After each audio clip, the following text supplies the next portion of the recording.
Fala, minha gente, tudo bem? Boa noite a todos os estudantes, colegas e, enfim, professores, todos que estão aqui acompanhando este momento. Estamos no nosso segundo episódio aqui da série da colonização brasileira portuguesa, né? Onde a gente vai tratar um pouquinho desse assunto. No primeiro episódio, a gente se aprofundou bastante na contextualização, né? No que compõe todo esse pontapé inicial que foi a colonização, né? Foi resumido no episódio anterior, onde falamos resumidamente de desde o início do período com a navegação, o descobrimento do Brasil, né? E a formação dele como colônia, né? E a divisão, como é que foi organizado e tudo mais, a gente tratou no episódio anterior. Hoje a gente vai estar, então, dando sequência ao assunto então abordado no nosso episódio número 2, tá certo, gente? Então, meu nome é Cleiton Lunardi, estudante de História do Polo de Palmitos da Uninter, e vamos seguindo, então, de mais história por aqui, tá certo? Vamos imaginar, então, o Brasil, né? O Brasil é um território tão grande que, evidentemente, que é o maior país da América do Sul, em termos territorial e populacional, né? Compreendendo a maior parte, né, do espaço geográfico, né, do, do nosso do nosso América do Sul, né, como havia dito. E na época, não pense que não foi fácil, porque foi difícil, na verdade, né, a manutenção de todo esse espaço, né, do empoderamento dos portugueses sobre ele, e também a proteção e o avanço, né, para novas fronteiras, por conta do caráter imperial que ainda havia, né? Desde os primórdios, desde o início da colonização, partiu dessa premissa, né? A expansão territorial, né? Então, as dificuldades foram gigantescas por aqui, né? Havíamos com os portugueses entrado em conflitos com os espanhóis, principalmente, né? Territórios como Paraguai e Uruguai foram perdidos entre meio a esses conflitos que na época foram gerados por conta né, da expansão territorial. O Brasil teve sucessos com diplomacia, que eram acordos também entre meio às fronteiras, frente aos, aos colegas espanhóis, e também teve grande sucesso em guerra, né? Combatendo as tropas, né, inimigas aí, vindas também do território oeste, né, do sul da América. E de fato isso é motivo de orgulho muito grande, né, para nós brasileiros, né? A diplomacia se orgulha muito disso, né? O que a gente conseguiu conquistar entre meio a esse período. Por causa de Alexandre Gusmão, por causa também do por causa do Barrão do Rio Branco também, cabia na orientação do governo e muitas vezes também em estratégias para defender o, o espaço territorial, e a obtenção de todo esse território, ela é fruto de todas essas conquistas, né? Por causa dos grandes líderes que comandavam essas épocas que, contudo, né, acabou culminando no que a gente hoje conhece, que é o Brasil. E o que forma a nação brasileira, de fato? O que faz com que o brasileiro se conheça como um brasileiro, né? O português se reconheça como português, né? Um dos critérios para considerarmos uma nação é o compartilhamento de uma cultura singular, comum, né? Como a própria música, a própria dança, o idioma que ali é falado, né? Normalmente uma nação é composta ah, por um grande número de pessoas que compreendem um território, que falam a mesma língua, né? Pelo menos de forma nativa, né? E a própria religião católica também, né? Quando a gente fala de religião, né? É o que predominou, de fato, desde o início da colonização, né? para toda a nação que se veio a se tornar a nação brasileira. Além da própria gastronomia, né, que caracteriza também o, o, os tipos de refeições e pratos que são servidos, né, diante de maneira um pouco mais comum também para esse grande grupo de pessoas. A própria característica como o Brasil tem desde os primórdios, que é a pluralidade cultural, que também é a riqueza da junção de vários povos, né, portugueses, africanos, né, índios, né, essa junção de todos esses povos, que é conhecida como misoginia, né, é fruto também de uma característica muito particular do povo brasileiro. E essas diferenças fazem com que o próprio Brasil se reconheça como uma unidade, isso até hoje. Vamos falar, por exemplo, na pluralidade cultural. O sul do Brasil, sabemos que, né, nós temos um dos pratos mais conhecidos, mais populares, é o churrasco. Né? O churrasco é fruto de uma característica muito particular, né, do povo do sul do Brasil. E a própria vinda, por exemplo, agora vamos falando de música, né, do Dom João para o Brasil, foi uma característica, né, que culminou também no que a gente conhece hoje, o carnaval, né? O, o Dom Pedro I, por exemplo, era músico também, né? Então, essas figuras, né, europeias provenientes aí né, da liderança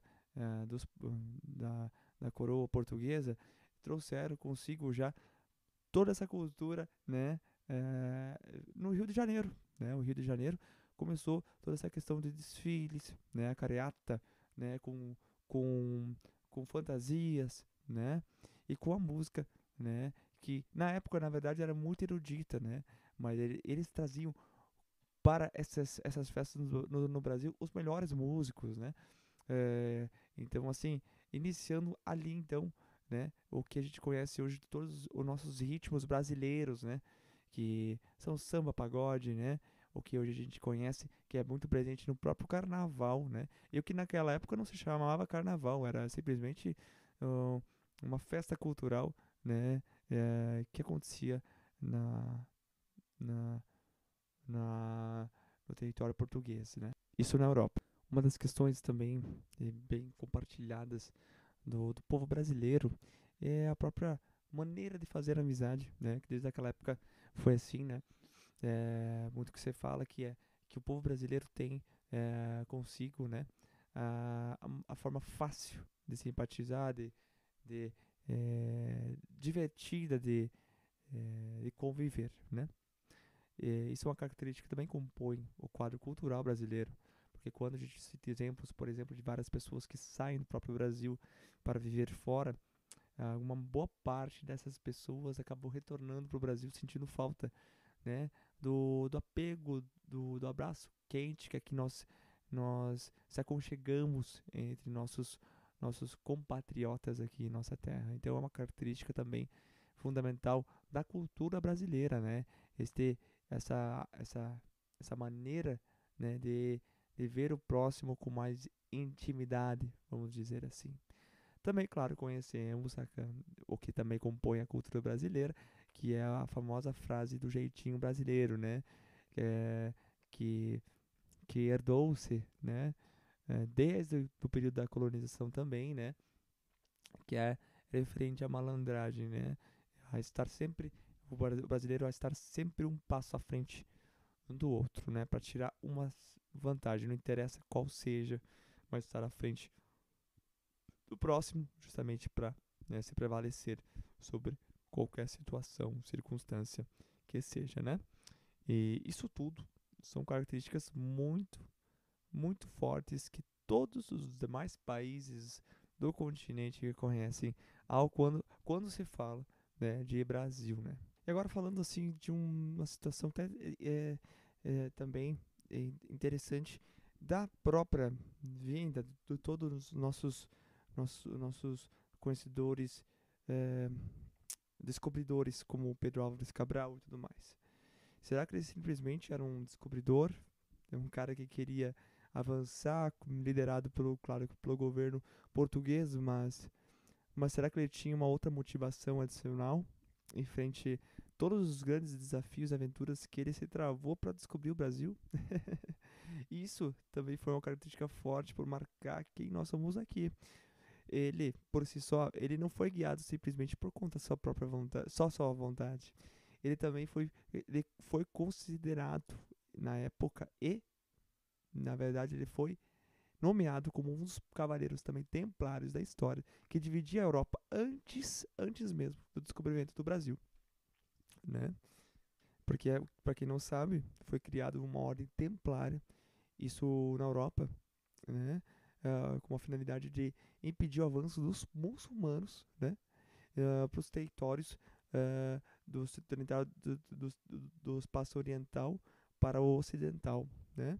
Essa ordem templária tinha esse objetivo, né? Que proveniente na busca, né? E na defesa das propriedades dos civis que ali estavam, então, né? Antes do avanço dos muçulmanos, prezando, né? A busca da Terra Santa, que era a tal Jerusalém, né? Que era tão famosa na época, que foi um dos grandes motivos pelo surgimento do cristianismo, né? E a Europa estava dividida, de fato, com esses dois lados, né? A parte ocidental e a oriental, né? A oriental vindo pelos muçulmanos que a cada pouco avançava mais para o ocidente. E o ocidente, por sua vez, então, formando a ordem templária, né?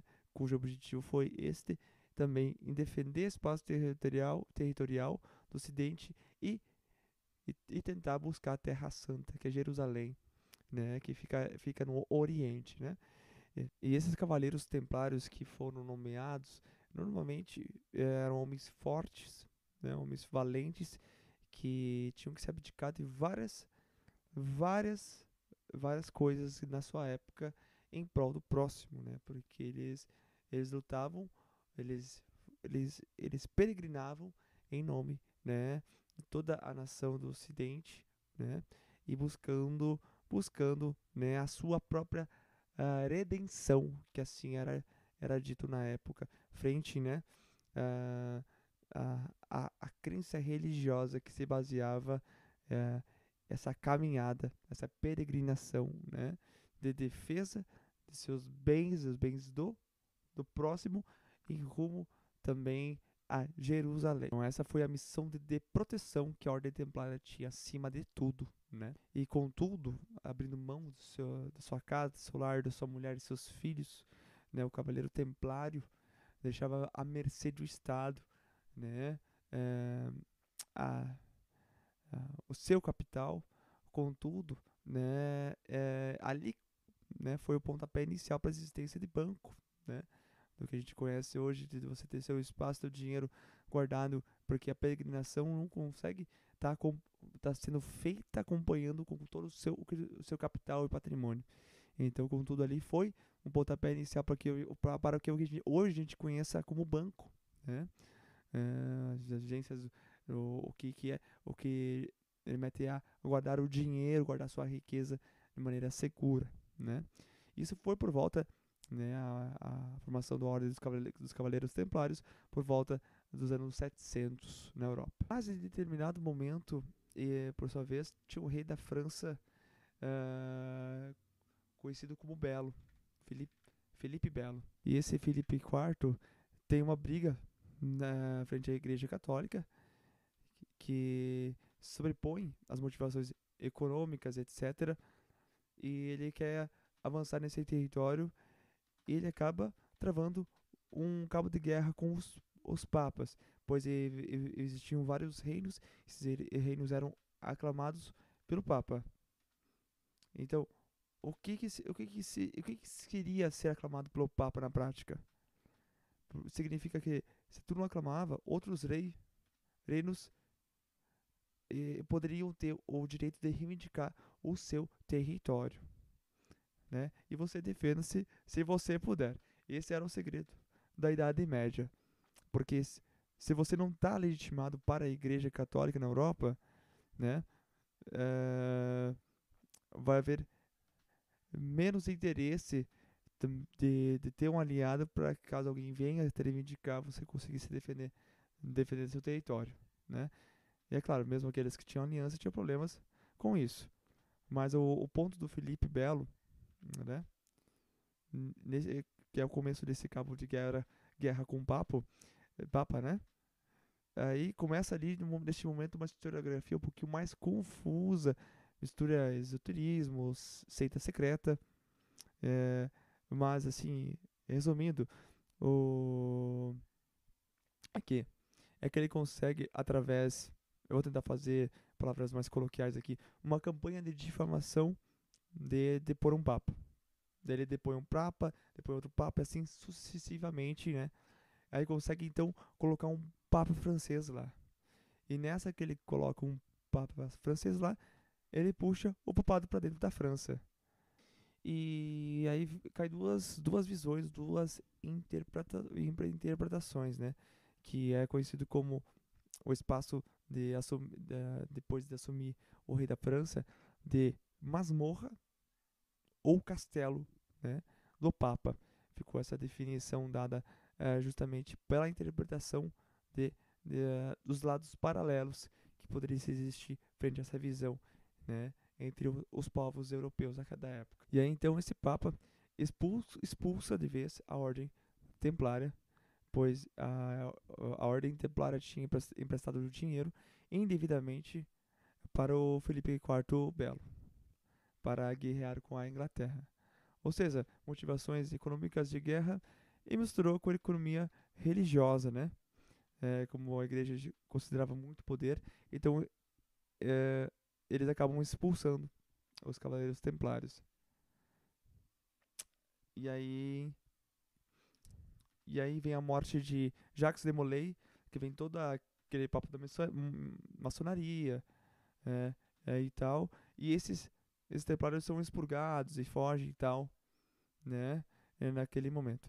Portugal decide nesse momento receber essa ordem, mas, mas mudando o nome da ordem para Ordem de Cristo, né? Recebe os bens, recebe os membros, os títulos, etc, né? E essa historiografia, inclusive, é muito disputada, né? Diferente dos historiadores, porque esta mesma ordem cristã, que ali então se formou, né? Quem compunhava, fazia parte desse grupo, era muito menos, muito mais que Pedro Álvares Cabral. E essa ordem de Cristo faz parte do Portugal. E quem é Portugal neste momento? Né? Faz parte da União Europeia, né? Na disputa de território, né? Que toma uma guerra chamada pelos cristãos de reconquista, né? Empurra consequentemente de volta os muçulmanos para o Oriente Médio e reconquista a Europa. E aí vem a situação. Até que não tenha mais território a conquistar e só restava o mar, né? Contudo, então, né, a história que a gente já conhece do descobrimento do Brasil. Pedro Álvares Cabral, né? Representando esse grupo, né? Esse grupo da ordem cristã, né? Navega para as Índias, mas consequentemente acaba encontrando o Brasil, né? Olha que história legal, que história bacana, né? De que muitas vezes não é tanto tão divulgada, né? Mas devido a isso tudo, né? Essas motivações que então a gente hoje conhece né, o Brasil da forma como é, né? Essa é a visão contada dentro também da própria historiografia, né? E claro, não era só motivações religiosas neste momento, mas também econômicas, né? E uma questão também da época, evangelizar os povos. Não era escravizar os povos, mas sim evangelizar, né? Significa que eles estavam achando que a única maneira de se salvar, né, era seguindo a religião. Então, quando que ele encontra outras pessoas fora daquela religião, ele pensa, o que é pensado, né? Eu tenho que salvá-lo. Então, trazer o outro para a sua religião é uma maneira de salvação, autossalvação no ponto de vista de quem faz parte, né, eh, da religião, né? Como se no sentido de estar espalhando a palavra de Deus, né, e compartilhando da tua crença com outros povos. E Portugal, na época, ele só puderam ter aceitação frente aos demais países da Europa e o Vaticano, principalmente, onde demandava a ordem cristã, somente quando a ordem dos Cavaleiros Templários deixasse de ser militar, né? Foi uma das características que foi obrigatório a ser, né, separado, né? Ou deletado da ordem, né? E também perdeu várias outras regalias que antes os Cavaleiros Templários tinham. E aí, então, na sequência, eles empreenderam essas navegações, né, né, retratando muito esse período. Então eu gostaria que a gente fizesse uma reflexão a respeito desse tema, da vinda, né, dessa forma como que, né, nós conseguimos então, né, ter o acesso né, dos colonizadores portugueses aqui no território brasileiro e da maneira como ele se desbravou, né, frente à, à, à expansão territorial, né, à defesa, à manutenção do espaço de poder, né, e, e perceber, vão analisar e perceber, né, como isso tudo, né, culminou no que hoje é o Brasil, né. Então eu citei agora alguns exemplos, né, a gente pode estar agora recorrendo também às fontes diversas que a gente pode encontrar no Google Acadêmico, no portal da CAPES. Então, a partir dali, a gente pode ter algum, um, uma referência para poder estar pesquisando mais sobre o assunto, beleza? Fica então apenas um exercício para reflexão que eu deixo aqui para vocês. E vamos concluindo então o episódio de hoje, né? O segundo episódio da série da colonização brasileira portuguesa de Portugal. Beleza, minha gente? Muito obrigado pela audiência, por estarem aqui acompanhando no canal o nosso podcast, né? Que é dado em virtude de uma tarefa aí para a conclusão do estágio, né? Que estou cursando aqui na Uninter, né? Então, espero que curtam, gostem, né? Comentem abaixo, curtam se quiserem. Se tiverem dúvidas, mandem aí. Estarei disponibilizando meu tempo também aqui para estar atendendo as perguntas e dúvidas e estarei respondendo também abaixo nos comentários, tá certo? Gente, grande abraço a todos, né? E até a próxima semana. Tchau, tchau e boa noite a todos.